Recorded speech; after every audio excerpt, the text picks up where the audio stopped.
Hi, everybody. Let's talk about social media and why sharing your depression is counterproductive.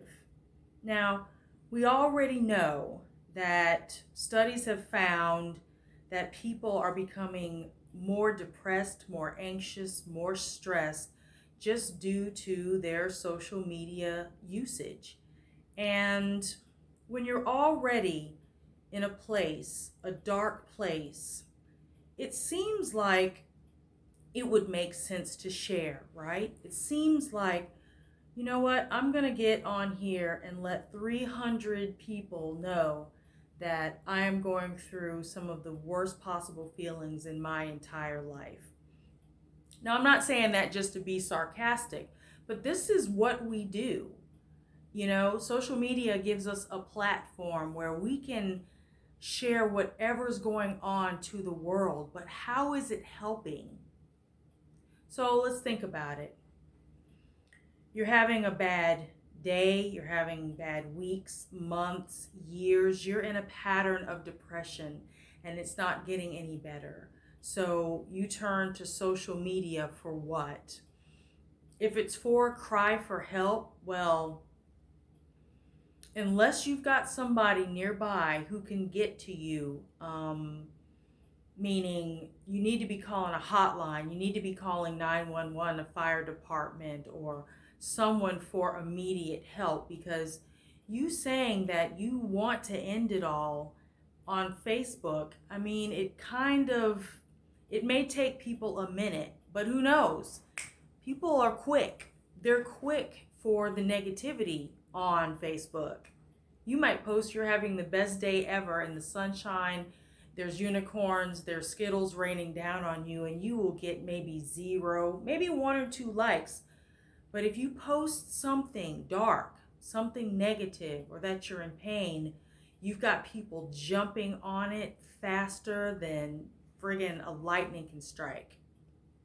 That sounded old, didn't it? um, so we don't want to use social media for a cry for help. Is it for dopamine? Right? We've already found that as many likes that you get, your dopamine level goes up. It makes you happier. When you have more followers, you start to get addicted to attention, the online attention. And it's not even that, you get negative attention. For a person who's starved for a connection, even negative attention is better than no attention at all. Now, how does it hurt? Well, negative attention, because it's not changing anything. It'll make you feel better in the short term, but in the long term, it solves absolutely nothing.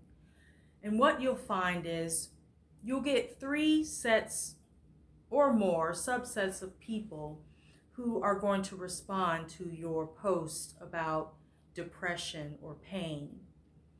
What you'll get is the first set of people, and those that are nearby, those that are actually connected to you and are willing to run over to assist and to be there for you, to listen to your story. But also, people who are that close to you, more than likely, you should be able to pick up the phone and call them immediately, not put a post out on social media and expecting them to see it. The second group of people are those that are either going to give you empty platitudes, or they're going to just give you words of comfort, words of support, words of encouragement and love, but they can't really do anything. And they're not really going to do anything because it may not be in their capacity to do so, but they're still there for you. But then you have a large group of people called sycophants. And those sycophants are waiting. They're waiting for a post like yours, because anything that is dark, anything that is dramatic or negative, these people feed off of those kinds of situations and in those kind of emotions, because they themselves are hurt, they're damaged, they're in pain, and the only way that they can find satisfaction is through the pain in others. So they're rubbing their hands just waiting because whatever's going on with you is better than what's going on with them. You're giving them something to gossip about. You're giving them something to feel better about. So how does that help you? When we talk about in yoga, the Four Noble Truths, there is what's called the Eightfold Path. Now, you don't have to be a yogi to follow some of these, the philosophies, but a lot of it has to do with right thinking, right action, right speak, right livelihood.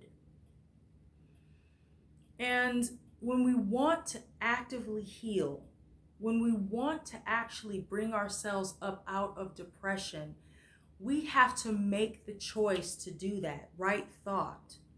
We have to follow a path, right action to lead us in the direction we want to go through.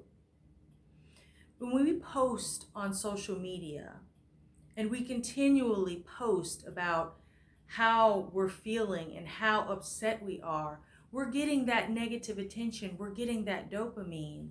But how are you helping yourself?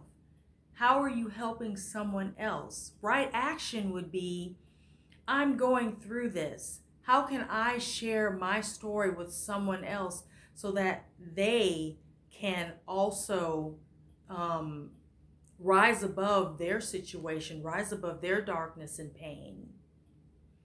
We sometimes find ourselves wallowing in our own problems that we forget that there are people who have gone through it, who are going through it now.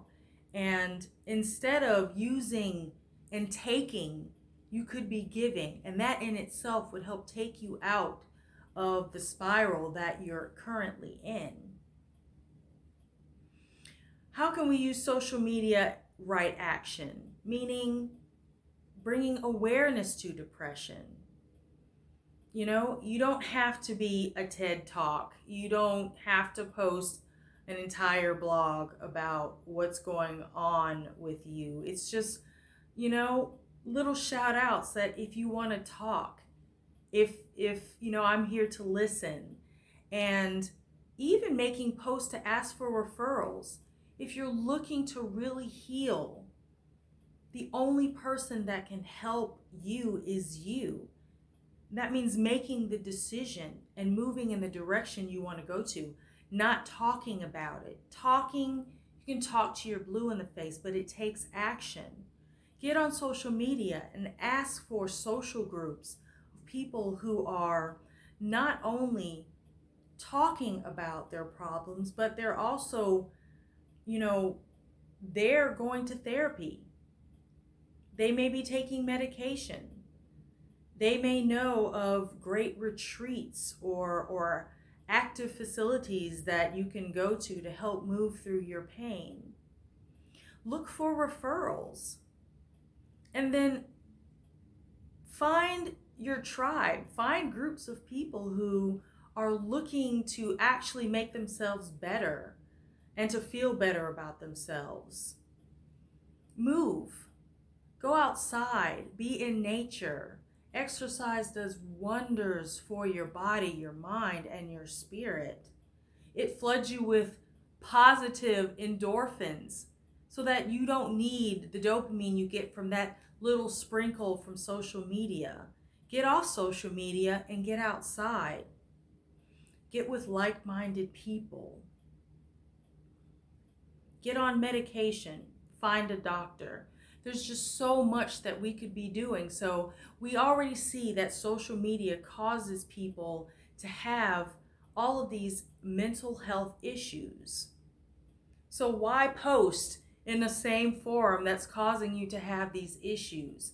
And if you've had these issues before, even you've gotten on social media, depending how your lifestyle is or how old you are, it's not going to help you by staying plugged into a machine that really should be for connection and for entertainment. And it should be used for light and not for wallowing in darkness. Again, the only person who can help you is you. But first, you've got to want to help yourself. You can't want to be stuck in a narcissistic cycle of negative awards, negative rewards for, posting your pain on to the public. That's not how you heal, and that's not how you grow. So I hope I've said something that has been helpful for you. May you be happy, healthy, and blessed. And again, you are the only person that can help you. Take care.